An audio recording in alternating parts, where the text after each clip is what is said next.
السلام علیکم۔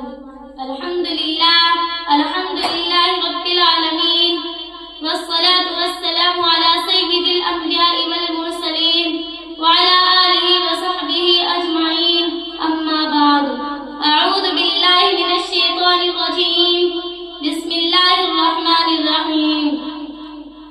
یا ایھا الذین آمنوا اجتنبوا کثیرا من الظن ان بعض الظن اثم ولا تجسسوا ولا يغتب بعضكم بعضا أيحب أحدكم أن يأكل لحم أخيه ميتا فكرهتموه واتقوا الله إن الله تواب رحيم، صدق اللہ العظیم۔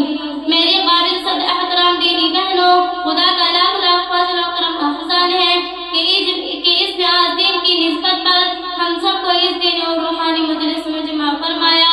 ایسی مجلس میں بیٹھنے والے پر اللہ کی طرف سے مغفرت کا اعلان ہے۔ بہت مبارک ہے وہ خواتین جن کو دین کی فکر رہتی ہے اور وہ دینی مجلسوں میں حاضر ہو کر خدا کی خوشنودی حاصل کرتی ہے۔ میں آج کی اس نورانی محفل میں غیبت کے متعلق آپ سے کچھ عرض کروں گی۔ دعا کیجیے اللہ تعالیٰ جو کچھ سنے اس پر عمل کی توفیق عطا فرمائے۔ میری پیاری بہنوں، سب سے پہلے ہمیں یہ جاننا ہے کہ غیبت کسے کہتے ہیں۔ تو سنیے، غیبت کہتے ہیں کہ کسی کی پیٹھ پیچھے برائی کرنے کو۔ ایک مرتبہ پیارے آقا صلی اللہ علیہ وسلم نے صحابہ کرام رضوان اللہ علیہم اجمعین سے فرمایا، کیا تم جانتے ہو غیبت کسے کہتے ہیں؟ اتدرون ما الغیبہ؟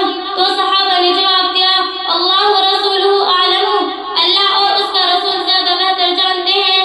آپ نے فرمایا، ذکرک اخاک بما یکرہ، تمہارا اپنے بھائی کو اس طرح یاد کرنا اور اس طرح اس کا تذکرہ کرنا کہ جب وہ سنے تو اس کو برا لگے، اس کو غیبت کہتے ہیں۔ اس پر ایک صاحب نے عرض کیا، اگر وہ برائی میرے بھائی میں ہے تب بھی وہ غیبت ہے۔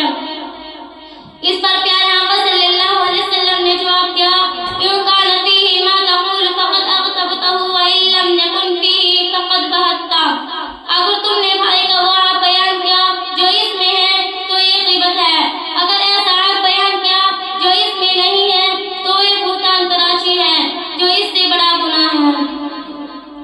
اس حدیث شریف سے آپ کو معلوم ہو گیا ہوگا کہ غیبت کسے کہتے ہیں۔ کوئی اگر اپنی بہن کی اس کی پیٹھ پیچھے ایسی بات بیان کرے کہ وہ سنے تو اس کو ناگوار گزرے تو یہ غیبت ہے۔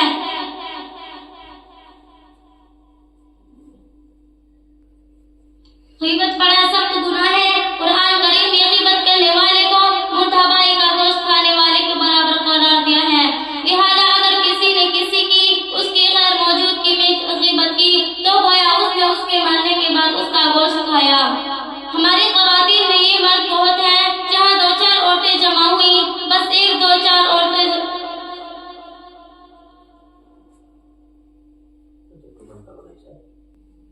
ہماری خواتین میں یہ مرض بہت ہیں، جہاں دو چار عورتیں جمع ہوئی، بس ایک دوسرے کی برائی شروع ہو جاتی